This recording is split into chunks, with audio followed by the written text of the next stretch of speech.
Siapa yang tidak pernah mendengar nama Pee Wee Gaskin? Kebanyakan dari kita mengetahui Pee Wee Gaskin adalah sebuah band indie asal Jakarta. Tetapi kalau Donald Henry Pee Wee Gaskin, apakah Anda pernah mendengarnya? Ternyata nama band indie Pee Wee Gaskins ini terinspirasi dari seorang pembunuh berdarah dingin paling terkenal di Amerika Serikat. Bagaimana tidak? Setidaknya ia pernah membunuh sekitar 100 hingga 110 orang. Angka yang sangat fantastis. Pembunuhan berantai yang ia lakukan disebut coastal kill. Ia juga membunuh beberapa teman dekat dan sepupunya sendiri. Bahkan ada juga anak yang berusia di bawah umur. Ia pun diketahui mengidap penyakit kejiwaan yang bernama License to Kill. Lalu apa yang mendasari sehingga ia tega menghabisi 100 nyawa orang di sekitarnya?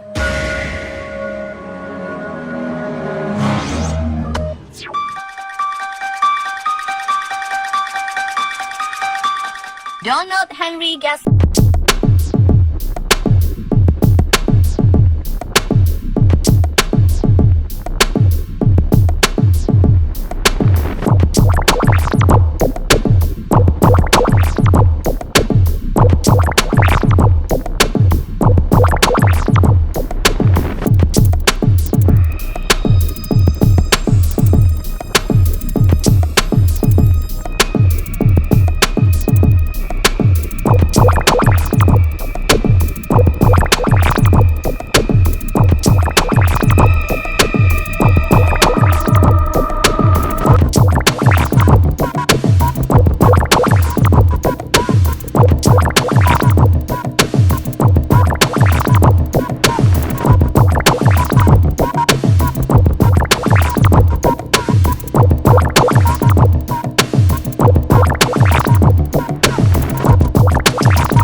Gaskin melakukan serentetan pembunuhan keji yang disebut sebagai coastal kill di dekat pantai Amerika bagian selatan.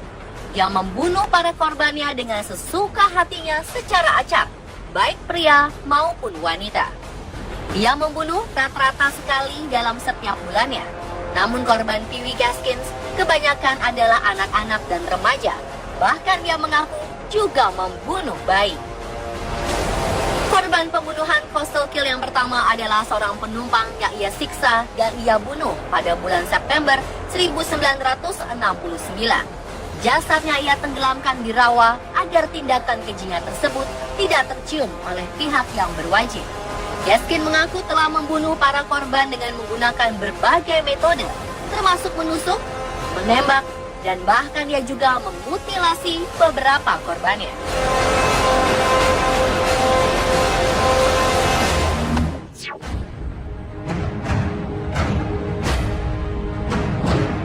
Pembunuhan tersebut seringkali dilakukan untuk menahan rasa kegelisahannya yang sangat mengganggu ketika ia tidak membunuh.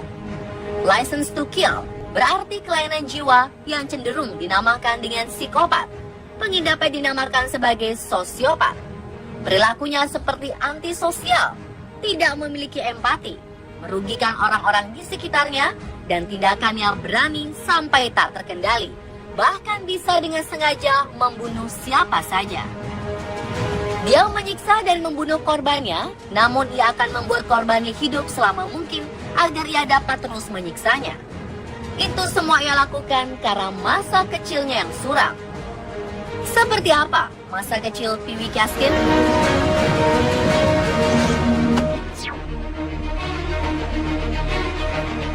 Henry Donald Pee Wee Gaskin lahir pada tanggal 13 Maret 1933 di desa Florence, South Carolina, Amerika Serikat. Ia adalah anak terakhir Julia Parrott. Semasa kecilnya, ia sudah tidak diperhatikan oleh ibunya. Bahkan ia pun sering menerima kekerasan fisik dan mental oleh ayah tirinya. Ketika Gaskin berusia 1 tahun, ia pernah meminum 1 botol penuh minyak tanah yang menyebabkan dirinya selalu mengalami kejang-kejang hingga usia 3 tahun. Penderitaannya tidak berhenti sampai di situ. Karena hidup dari keluarga yang miskin dan berpendidikan rendah, ia tumbuh menjadi seorang pencuri. Dan itulah yang menyebabkan hidupnya banyak ia habiskan di dalam jeruji besi. Semasa kecil, ia pernah ditangkap karena kasus pencurian serta memukul seorang wanita dengan kapak di kepalanya. Wanita tersebut berhasil selamat dan melaporkannya ke polisi. Akibatnya, Gaskin ditangkap dan dijebloskan ke penjara. Setelah bebas dari penjara di usia 18 tahun, Gaskin sempat menikah pada tahun 1951. Di tahun berikutnya, dari hasil pernikahannya tersebut, ia berhasil memiliki anak perempuan. Ia pun sempat bekerja baik-baik di perkebunan tembakau. Namun setelah 2 tahun bebas, ia kembali membuat ulah. Ia melakukan sejumlah penipuan asuransi dan ia kembali ditangkap lagi pada tahun 1953 karena kasus percobaan pembunuhan menggunakan palu terhadap seorang gadis remaja. Menurut pengakuannya, gadis tersebutlah yang telah berani menghina dirinya. Akibatnya ia dijatuhi hukuman selama 6 tahun penjara. Selama penahanan inilah istri Gaskin menceraikannya. Selain pembunuhan coastal kill, ia juga membunuh beberapa saudara dan teman-teman dekatnya. Yang lebih parahnya lagi, ia membunuh keponakannya sendiri yang masih berusia 15 tahun dan temannya yang berusia 17 tahun. Kedua wanita tersebut ia pukul hingga tak bernyawa. Lalu, setelah semua yang telah ia lakukan, berhasilkah ia ditangkap kembali? Dan hukuman apa yang pantas ia terima setelah membunuh dengan sadis korban-korbannya tersebut? Saksikan kelanjutan kisah pembunuhan berantai paling kejam dari Amerika Serikat, Pee Wee Gaskin, besok malam di jam yang sama.